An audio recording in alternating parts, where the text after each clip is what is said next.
was. What a fun weekend. What a crazy weekend.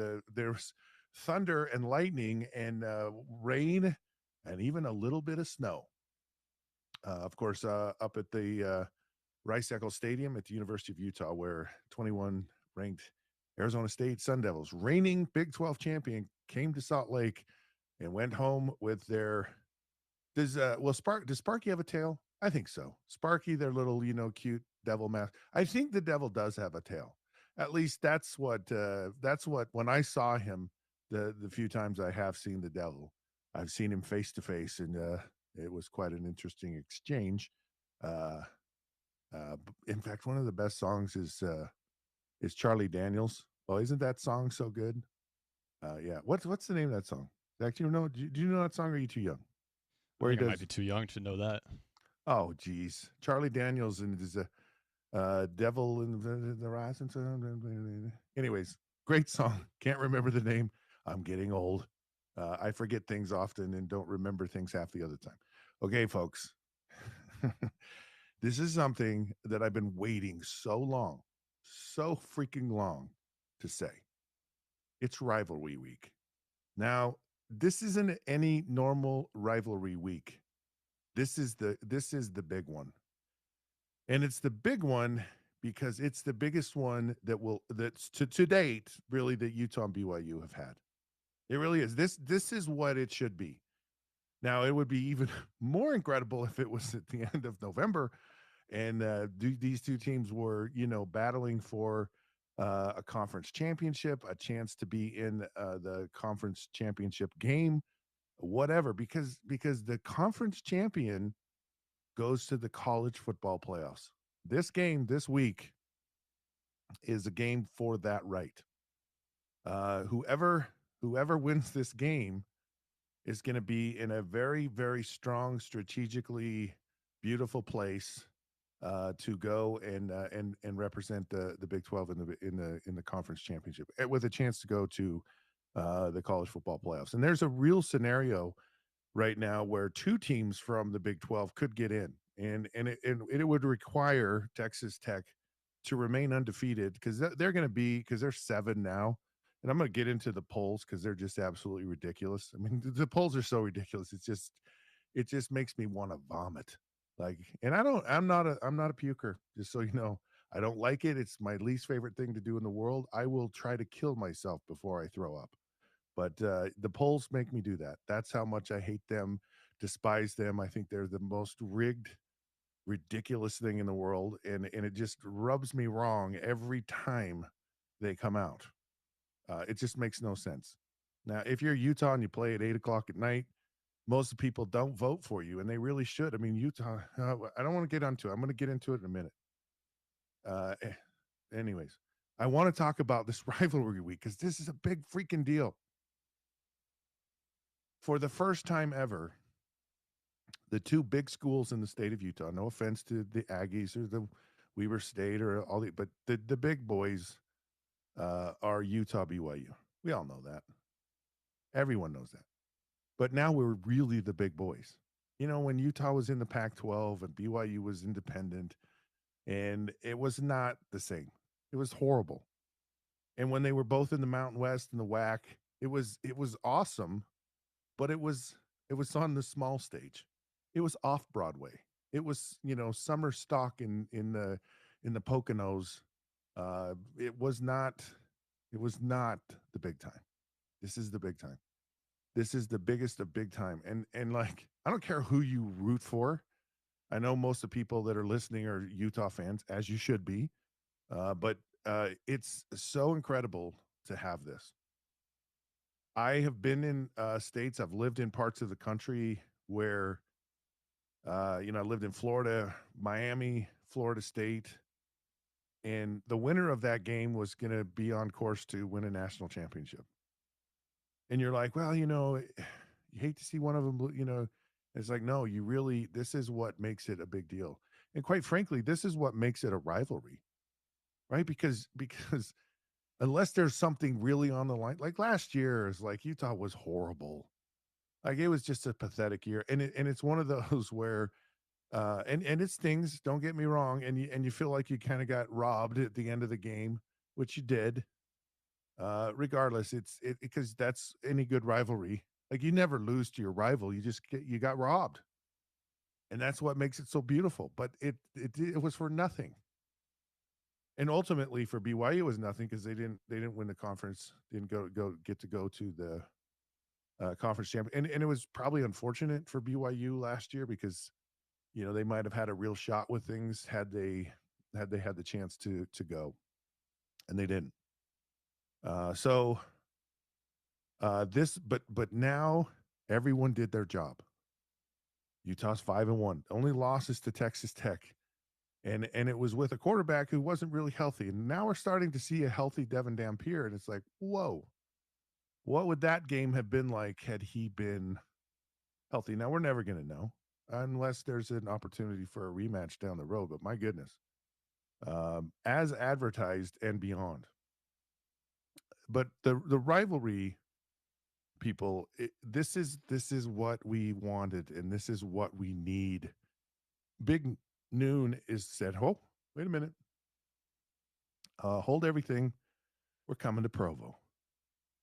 So you've got national stage, you got prime time viewing, 6 o'clock, 8 o'clock on the East Coast. People are going to be up and watching this game, and it's a big deal. It's as big a deal as really anything going on in college football. Period. Right now, and as it should be. Now, everyone, put on your Sunday best, whatever that is for whatever you do on Sunday. If it's a pair of shorts, fine. If it's a suit and a tie, fine. But everyone put on your Sunday best, and we need a ball game. We need a big time ball game. We don't need oh boy, a dud. We need to really put on a show. We need to be the best of what is in the entire state of Utah, where people start to stand up and take notice and go, hey, hey, those folks out there in Utah, whoo, they got something going on. Now, this is a fascinating game for so many reasons because it's the most incestuous connection of two teams that you could ever imagine. So, Kyle Whittingham, of course, his dad coached at BYU for a long, long time. He went to BYU. His brother Fred, who's on the staff, went to BYU. Kerry, their other brother, went to BYU. They are as BYU as you can be. Of course, Kyle was on that very famous Holiday Bowl in 1980. He was the WAC Defensive Player of the Year at BYU, and now he's the all-time winningest, very best. Will go down as the greatest football coach at the University of Utah. And he started out at BYU. And then you have Kalani, who was a BYU player. Of course, he coached for a long time with Kyle at Utah, was tremendous. Kalani was just phenomenal as a defensive coordinator for Kyle Whittingham.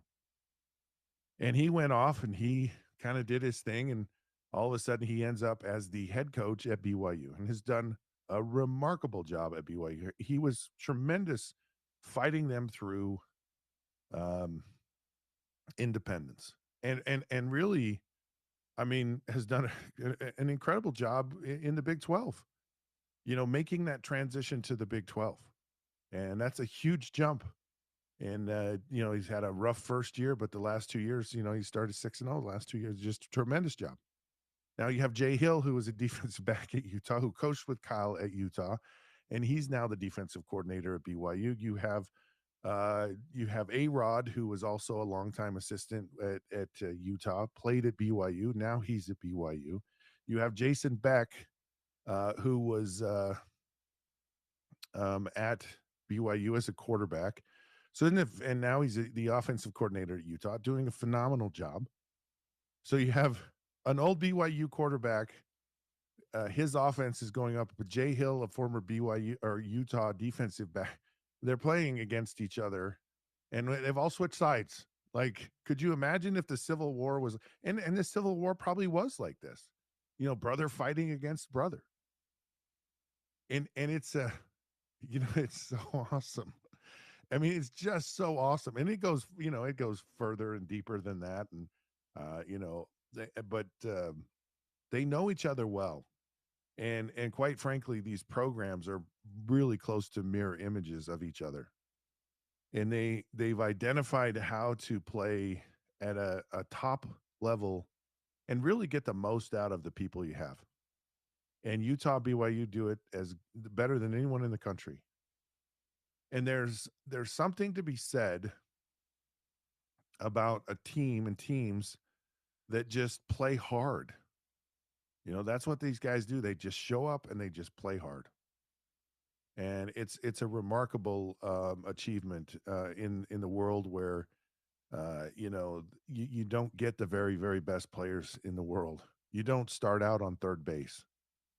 You're a pinch hitter that barely got an opportunity, and you get up to the plate and you foul off 20 pitches and finally get on base and you get on first, and you just struggle your way through, and that's what they've done, and it's remarkable, and they're all really so closely tied together. And there's even other people who are in advisory roles, who were Utah guys that are now at BYU. And, they, of course, have a tremendous respect for Kalani and what he does. And there's other coaches at Utah, same thing.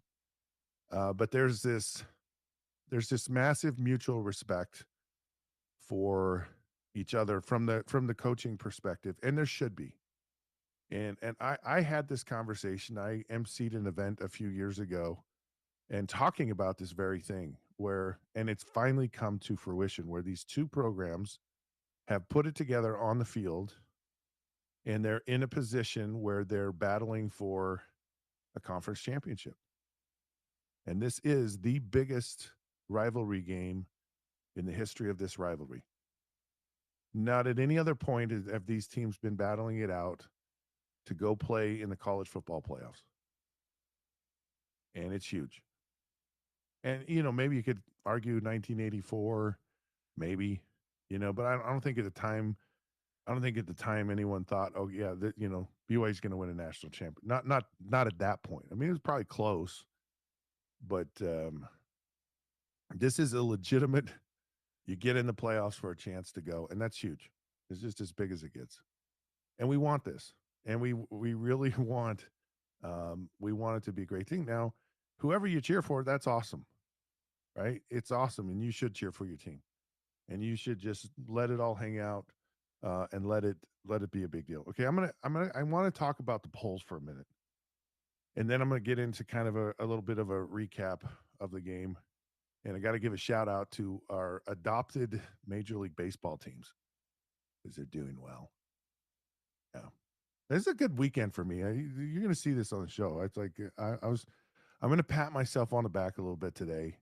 At some point, you'll get it. I don't know. It's just kind of funny, but I'll talk about that later. It's about NFL games.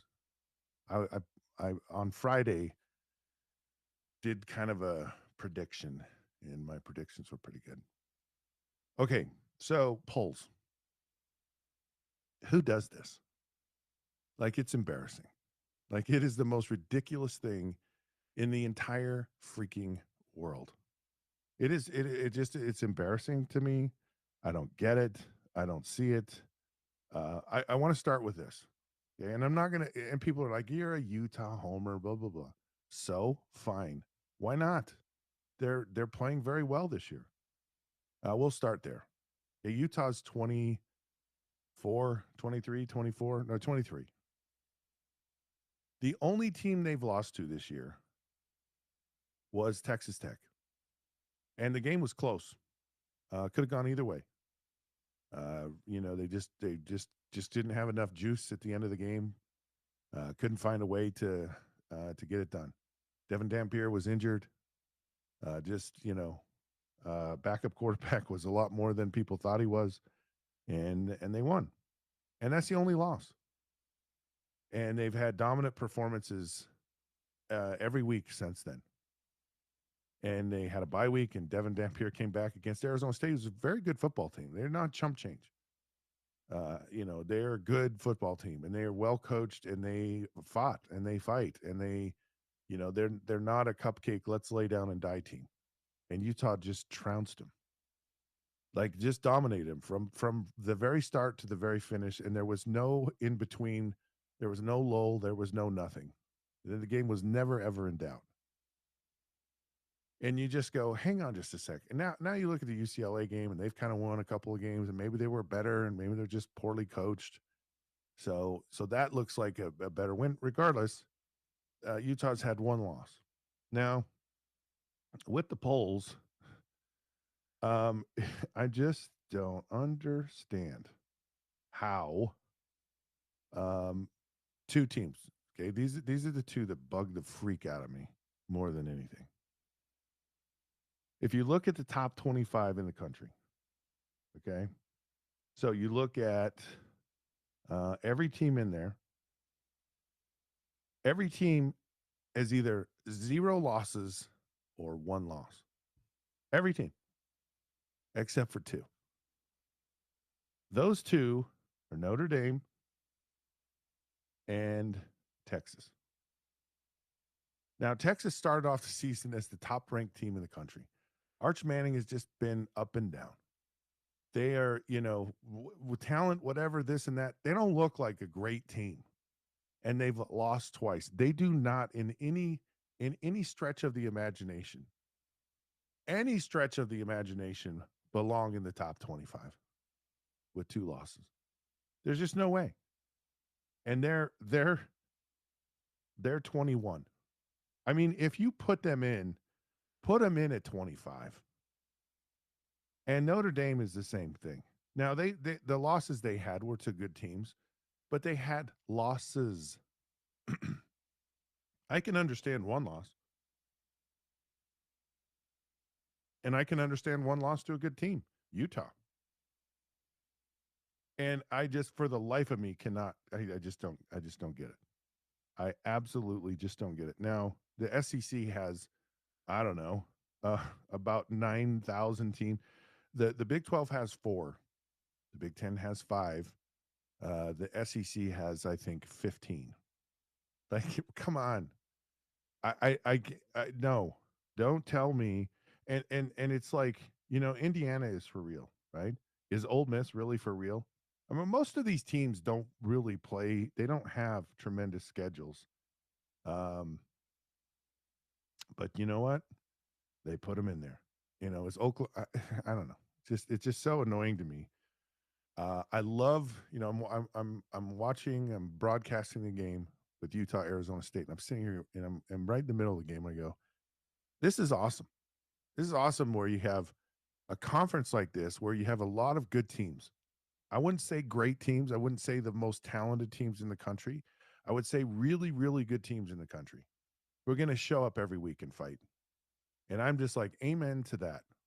And it's, yeah, I mean, you could go across the board in most of the teams in the Big 12, and they're going to show up. This game was the lightning, the thunder, the rain, and I was like, okay, the folks are going to leave. The Utah fans are going to go home. They're going to watch it on TV, and they didn't. There was a great crowd. They showed up. They were into it. They were impactful in the game. I mean, the north end zone, man. What a great that the north end zone. Those are the folks. Like, shout out to the north end zone, because those people, that's your glue right there. Those are the folks that my hat's off to the north end zone. They were there. They showed up. They are true blue Utah fans. Extremely impressive. Okay, so the game, um, I the best I can describe the game, because the image that just jumps out of the game at me, there's a couple. One is the offensive line. Supposed to be the best offensive line in the country. And it was bizarre what was happening early on in the game. And then later on, it really became exaggerated, because this was an Arizona State team that only gave up 78 yards rushing. And the line of scrimmage just moved. The snap of the ball was like they were just getting a 2-yard surge off the ball. And the running backs were getting 3-yard gains. And it's like, you should be getting 5 and 6 and whatever. And it was just consistently the whole game. The offensive line just dominated the line of scrimmage. And the other thing was Devin Dampier. And I call it kind of controlled chaos is what I described in the game. And you're just watching him and just going, oh, the dude's going to get sacked. No, well, no, wow, how did he get out of that? Like, it's just like, it's like impossible that he got out of that. And then watching him run, and he's just like running, and it's like, ooh, now here's the controlled part. And this is what I loved. There were probably 3 runs in the game, big runs, and they were big gains for him. And it's like if he'd have kept going in that direction, he's probably going to get another 10 yards. But he cut back to a different in a different direction and got down and avoided contact. And I'm like, oh, thank you, please, thank you. Live to play another down. And he did it. He did it like 3 times. And I'm like, okay, I love this. And it's amazing how you have a player that's just teetering on the edge of just um like just he's out of control. He's out of control. And then he does something incredible. The play where they ran an option at down at the goal line, and he kind of gets turned around, and it's like, and he hasn't pitched the ball yet, and if he can pitch it, the guy's open, he's going to score a touchdown, which is what happened. But as a coach, you're like, the guy's going to tackle you. Don't pitch the ball. When you do, 3 things can happen, and 3 of them are bad. Nothing good is going to come out of this. And he just has enough awareness, and he pitches it as he's spinning around. He sees the running back, and he pitches it left-handed. And it's a great play, and he scored a touchdown, and you're just like, it's just tremendous awareness to be in that situation. Actually asked him after game. He says, we kind of practiced that, like the worst case scenario of things. And I actually pitched the ball left-handed, jokingly in practice the other day, and it showed up in the game. And then Smith Snowden is locked on the best wide receiver in the country. Guy's going to be a top 10 pick. And Smith Snowden just locked him down. And one thing that had to happen is you cannot give Jordan Tyson big plays. And he can't get touchdowns. And Utah just all game. And the whole secondary was just, just absolutely incredible how they just shut down Arizona State. Now, yeah, Arizona State had a backup quarterback and all that stuff. And Sam Levitt's very good and would have been very good. But I don't know that it would have changed the outcome of the game. Maybe it would have been closer. Maybe they scored 20 points or something like that. But the defense wasn't injured. The defense wasn't shut down. And this offense just really took it to a very, very good team. And just outstanding. Okay. Calling Tim. Really quick here. Our adopted baseball team has an epic game, 15 inning, get to the league championship series. They got to get on an airplane. That plane's 4 hours late, and they go to Toronto. And our guy, the big dumper, does it, and he pulls it out, and they win the game. Do we have the clip? Maybe. All right, maybe not. All right. Anyways, so our guys are one more game closer to the World Series. Of course, we have adopted the Seattle Mariners, who've never won a World Series, and of course the Brewers, just because they're the Brewers, and they're in Milwaukee, which is kind of a forgotten city. Right now, we're going to go out to our good friend Tim Brown at RGS Exteriors. He joins the program now. Tim, I know you're a big football fan. It's rivalry week. Are you excited at all about this game this coming up Saturday? Well, I'll tell you what, having BYU finally pull their head out and winning on Saturday sure made it a whole lot better. It's pretty exciting, right? Big Noon coming into town. You got 2 ranked teams for the first time in how many years? Does it get better than this? No, and it does no, and I've preached this for years. I'm so excited about this. I'm absolutely of the firm belief this is the most important rivalry game ever. These 2 teams are vying for a chance to win the conference and go to the college football playoffs. The stakes are bigger than they've ever been. And your point is well taken. Both teams have kind of put themselves in a position where this game is very meaningful. I mean, a year ago, Utah laid an egg and they were horrible. And so the game, even though it was a rivalry, just It's kind of for bragging rights, but this one, there's something on the line, and that just makes it incredible. All right. Well, I think the winner Um, of this game Go ahead. plays Texas Tech in the championship. I think it's that big a deal. I mean, I think literally whoever wins this game is playing Texas Tech, so it's huge. Anyway, let's It go. Yeah, it is huge. Speaking of huge, you guys, RGS Exteriors is the longest standing home exterior company in the state of Utah. You've been around since the pioneers showed up and started building homes and putting stuff on the outside of them. What has been the secret to you guys being around for so long? Well, I think we always joke about we've been here forever, but when my great grandpa started doing stuff, I think it really just goes back to we do things today just like my great grandpa and grandpa did. Unfortunately, contractors today don't do things like that anymore. It's not like it used to be, and so we try to be like the latest and greatest company with technology and updated systems, but they'll do work the way my grandpa and great grandpa did way back in the day. Okay, I was at the football game Saturday, and it was a torrential downpour. It was just insane. It rains in Utah. We get water. Of course, one of the great things that you guys do are gutters. Why is it so important for people to put gutters on their house, and why do it now?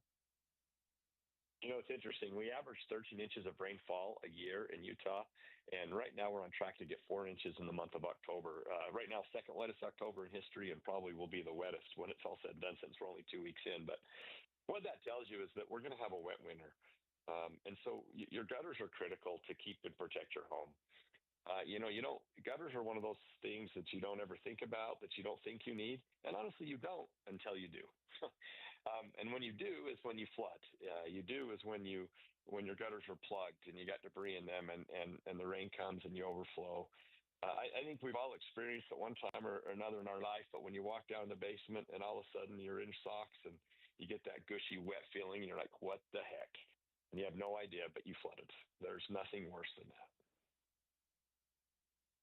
You have a warranty with your products that's pretty remarkable. Talk a little bit about the peace of mind warranty with RGS Exteriors. Yeah, well, a couple things. Really, anything we do, we guarantee for 10 years. But we kind of joke it's the warranty that you don't even need, because the reality of it is this doesn't matter when it is, what your problem is, we're going to take care of you. Our goal is to not only gain a customer for today, but gain a customer for life. So we truly are just going to take care of customers forever. The other thing too is gutter cover specifically. We have the highest rated gutter cover in the entire market. A lifetime guarantee against cloggage. So if you put our gutter topper on, you're guaranteed for life to never have to clean your gutters again. Yeah, that's a nice thing, and it's not super convenient. I mean, to get up to your gutters and have to clean them out, and that's just a nice thing to not have to worry about that so often. So I really like that. You do have some special promotions going on right now. What's happening? Yeah, yeah. So the biggest thing is that we're just right in the middle of busy season, and our whole goal is we want to have customers lock this in before the snow flies. So we're really kind of just cramming everybody in really quick so that we can get taken care of before we get that first snow. And so to try to incentivize customers to do it now and instead of waiting is just give us a call, book an appointment, and when you come out, we'll bring out a Mickey Couture blanket for you or your spouse or whoever would like that blanket, just for having us out to take a look and see if we can give you. I mean, you don't even have to buy. Just give us a chance to earn your business, and we'll bring the blanket out. And you also, for qualified purchases, have a Blackstone grill, right? That's also another promotion going on as well? Even better. We love those. We've been able to work out a deal with Blackstone that I'm not sure how many we're giving out. It is while supplies last. I'll be honest, ask my sales team when they come out. They know way more than me. But I do know that we did strike a deal with Blackstone that we're going to give a bunch of those away. All right, folks, you got to call RGS Exteriors or go visit them online. They are the best in the business. They're quality products, quality people, and it's about relationships. They've been around a long time. They're your neighbors. They're not going to do a crappy job. So protect that investment, the most important investment you have, and that's your home, and do it with RGS Exteriors. So how do they get a hold of you? Where can folks go? Well, really, a couple of ways. RGSexteriors.com, UtahGutter.com. They both point to the same website. So really check us out online or just give us a call at 801-280-3110, 801-280-3110. But really the only urgency I'd give you is call today. Let our office staff know that you heard us on your show, and we'll make sure we get you that blanket. All right, there you have it. rgsexteriors.com. Go check them out. Give them a call. Thanks, Tim. Have a great day, and we'll chat soon. Sounds good. Let's go. All right, it's rivalry week. The show moves on. This is the Down and Dirty with Scott Mitchell here on ESPN 792.1 FM. I'm going to tell you how smart I am. And I'm not very smart, just so you know, but I am going to tell you how smart that is when the show returns.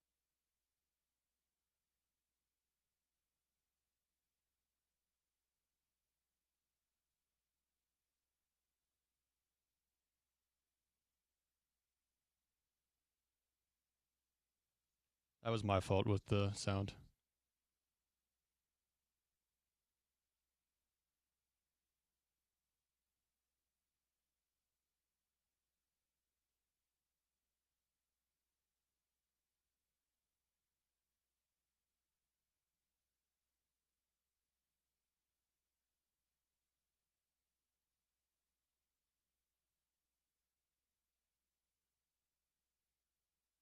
Okay.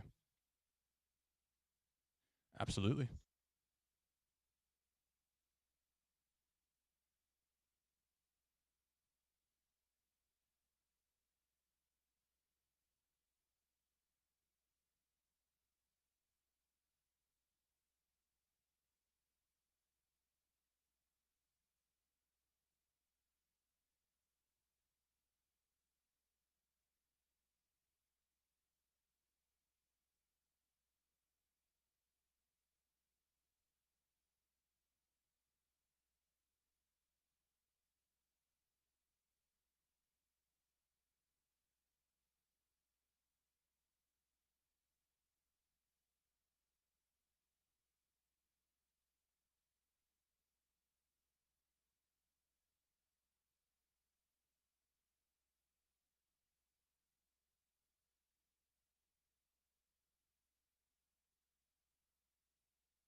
Back in 15.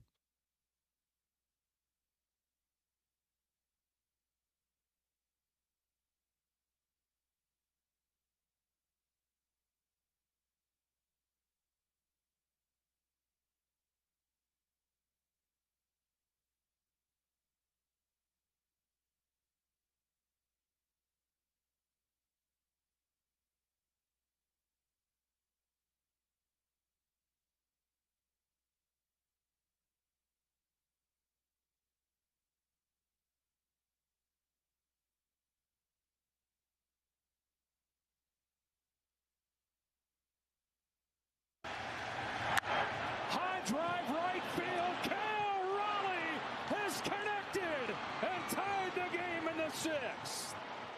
All right. It's the big dumper when the Mariners need him most.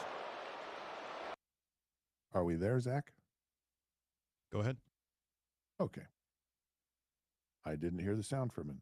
All right. Anyways, welcome back to the show. It is live radio, and sometimes things go a little swampy. I couldn't hear anything there for a minute, and I felt all alone by myself. No one was around. Crazy things going on, of course, in the NFL, and we always like to cover all things in the NFL. It's like NFL news of note. It's almost like, yeah, pretty much anything could be the NFL news of note, but we're going to go with this today. Anyways, I like to talk about the things that I find the most interesting, the things that I can give the most insight to, and I think that, have the most relevance. And what I do know is a lot of folks out there love the NFL for many reasons. Whether you're a fantasy lover, folks in the Salt Lake listening area and viewing area love the NFL. They love all things NFL. So it's not just a team. It's not like the Denver Broncos. It's not like the Kansas City Chiefs. My good buddy Rusty Keys. Sorry, Rusty, because I actually picked against his Chiefs and they won. So they might be getting it together here. Don't ever count them out. I'm just telling you, they're going to be a good team for sure. They're just slowly figuring it out. And really right now in the NFL, if you're a team that isn't 0 and something, if you're kind of right hovering around 500, you're going to be just fine. Because most teams are hovering just around 500. There's a couple of teams that have clearly separated themselves, but most of the teams, so spots are available, and it's going to come down to the wire, which is what makes it so great, and it's incredible. Now, last Friday, we were at the home show, if you remember. We were sitting with the good folks from Advanced Window Products at the home show, and we did kind of a preview or a prediction segment on the NFL. Now, it's really easy. Like I can say stuff on the radio, and then we just move on, right? And you could say I could claim that whatever I said was right, and we never know. And so we like to fact check on our show and just see, well, how good was he really? And we're going to continue doing this throughout the season and just kind of see if I'm any good at picking NFL games. And I'm not into okay, here's the spread, go, I'm just like, who's going to win, who's going to lose? Because in my world in the NFL, that's all that mattered. And that's all that does matter. Now, I know the gambling side of this is a big deal. I know that fantasy football is a big deal, and it's awesome. It's fun. I know a lot. I'm not a gambler, but I do know some. I know some degenerate gamblers in the world, and I'm not here to judge. I have some close friends who love to actually bet on NFL games, and they're pretty good at it too. I don't like go to them and say, "Hey, come on, give me some insight." I just pick based off of what I do. So last week we started doing this, and I picked all the games, and I'm watching this over the weekend, the scores, and I go, "Hey, I think I got all these right." And so we went back, we reviewed the tape, and I actually picked 11 of the 12 games correctly over the weekend. So the Cowboys losing to the Panthers, I actually said the Cowboys, and then I said, no, the Panthers are going to win this game. And I got them all right, except for one. And that was the Kansas City Chiefs beating Detroit. Now, I should have known better, actually. And I really kind of brushed over it just a little bit because there's this weird thing that goes on, and injuries kind of play a part, like if a guy's, it's like, ooh, it's gonna be tough for them to win. But so much of it, so like Kansas City, they lost to Jacksonville, and I think it was at Jacksonville. And that's an embarrassing loss for them. And they're just the type of team that's like, no. And Detroit came to Kansas City. And I should have no, because Kansas City's really good at home, and they got embarrassed, and they're of course playing Detroit, and they're gonna be up for this game. And Chris Jones comes out and says, "I'm an embarrassment. I screwed up," and that kind of honest conversation kind of refocuses you. And I know this all stuff sounds kind of weird, but it's a real thing, right? So that's kind of my method to the madness, or part of it. Part of it is just like a gut feeling. I just like, no. And the thing you have to realize is no one in the NFL is going to go undefeated. And most of these teams are going to, so you can't just pick well, they're the best team, they're going to win. There's going to come a time, a moment where these teams lose the game. So anyways, I was 11 out of 12. And that's the extent of how smart I am. That's all I'm saying. Like, that's my brain power. That's it. That's what I know. That's who I am.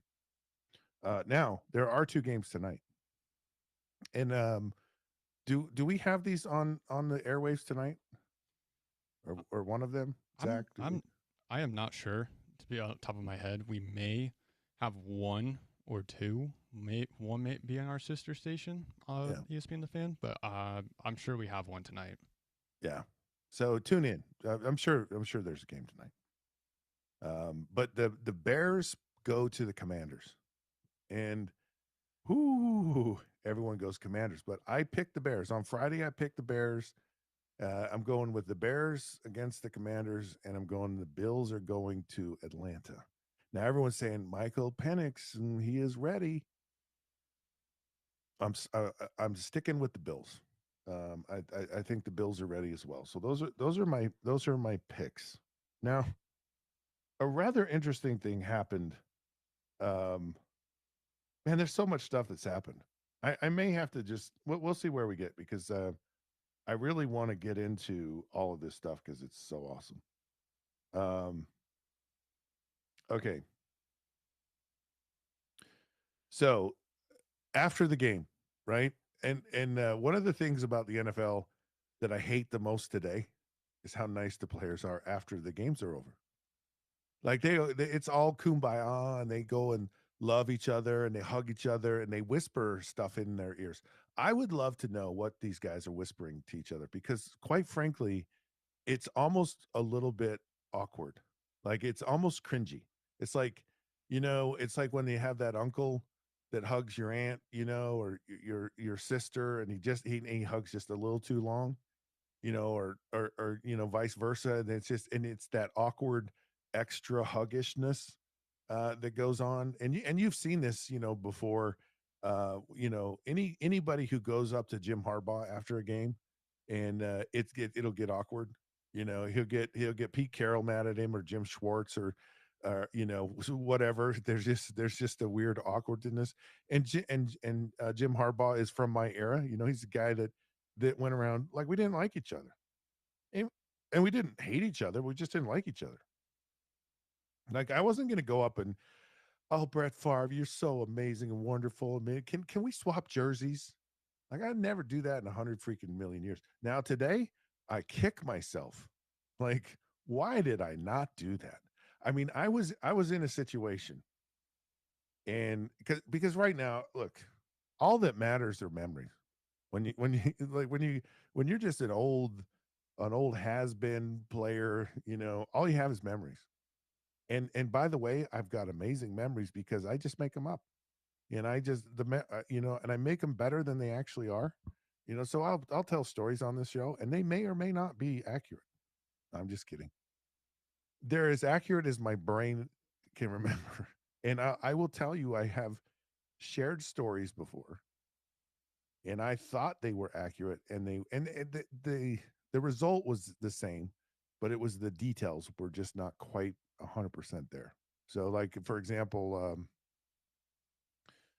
first game in college that I played and we won was at Wisconsin, and it was a big deal. Right, I played the second half of the game, come back, and we kick a field goal and win the game. And I thought it was 17-14. It was the final score, and it was 31-28. And I was like, ooh. Um, Anyways, but those are the details, right? So I tell these stories because we didn't like each other back in the day. Now they're all nice, and they hug and they share all this stuff, except for um, the Kansas City Chiefs and the Detroit Lions, and a fight broke out, and it was because of the DB branch from the Lions, kind of big times Patrick Mahomes. He walks by, and it's kind of a weird thing, right? Because the protocol today is everyone's supposed to be nice to each other. Kiss the ring. It's Patrick Mahomes. He's the star, and he's like, "Oh man, Patrick, it was like an honor to play against you," and all this stuff. Now, I did say that once to Ronnie Lott. I really did, because like Ronnie Lott was like my huge idol, and he was playing for the Jets, anyways. 10 minutes of Um, airtime. oh gosh, we are not going to get through all this stuff. We are not going to get close to through all this stuff today. All right. So this fight breaks out, and it's a pretty brouhaha after a game, and I love it. I'm like, yeah, finally these players quit being so nice to each other and quit hugging each other. Like, if you want to say a prayer at the middle of the field, that's fine. I'm all for that.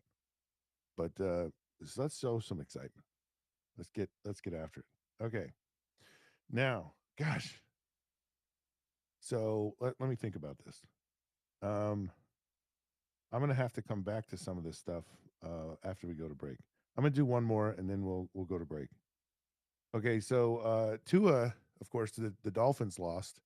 They had a nice tough battle, and came back. Looks like they were going to win. They lost in the end, and so Tua calls out his team, and it's like, kind of, hey, what's going on here? And he says, I think it starts with the leadership in helping articulate that for the guys. And that when we're expecting kind of what we're expecting out of our guys, and we're expecting this and are getting that, and are we not getting that? We have guys showing up to players only meetings late, guys not showing up to player only meetings.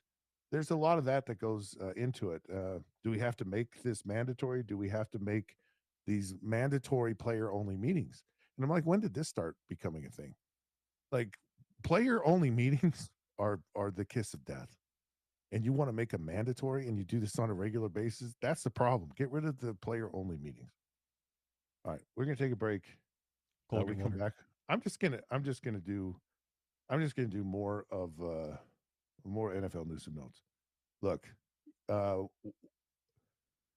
the hard water life in Utah. Oh my goodness.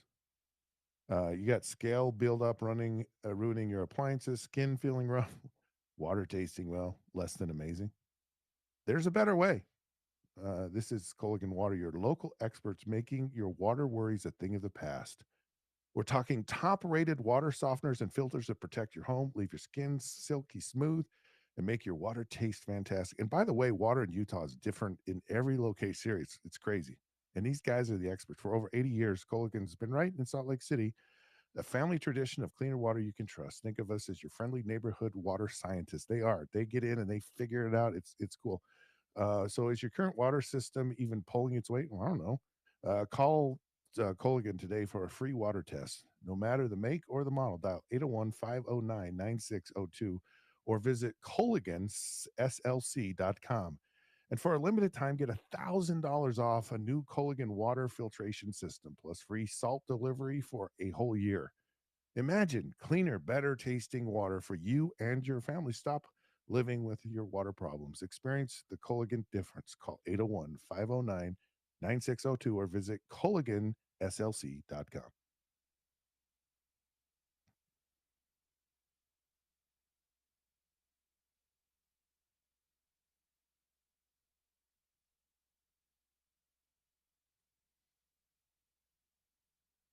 And then you have weight vision right here, and then we're good.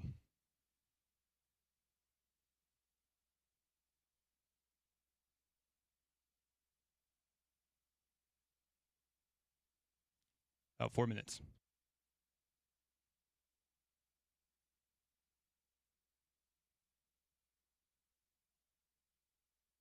I went by fast. Yes.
Alrighty, folks, welcome back to the show. Scott Mitchell here. It's the Down and Dirty, ESPN 791 FM. Let me tell you this. I've had an incredible experience with some really cool friends of mine about my eyes. And Weight Vision, I had some issues. They performed a surgery. It was about a 15-minute procedure. I was actually awake. It was really cool. They'd done this amazing analysis and trying to figure out what was wrong with my eyes. It was fascinating, and then they reached a solution, and we did it. It was minimally invasive, and the downtime was very short. Any kind of eye surgery that you might need, they can perform right there in Lehigh, Thanksgiving Point. I mean, it's truly remarkable what they do. So go give them a call. Go check them out. It's waitevision.com, WAITE vision.com. Okay, really quick before we get out, just a couple of things that were so hilarious about the NFL this past weekend. Carolina Panthers running back Rico Dowdle was kind of had a message, of course, for the Cowboys. He was a former player for them, and he says, "Man, just buckle up when you come to Carolina because we're going to play." And of course, the Panthers won that game, and they asked his response about making that statement before the game, and Rico Dowdle said they wasn't buckled up, and I just love that. That was hilarious. So it's kind of fun when someone tries to, you know, they talk the talk and they walk the walk. And I don't think very many people thought that the Dallas Cowboys were going to lose going into Carolina and the Panthers, and they lost. Mark Sanchez was released, at least for now, from the hospital. He faces felony charges, and of course, everyone wants to know. I want to know. Inquiring minds want to know.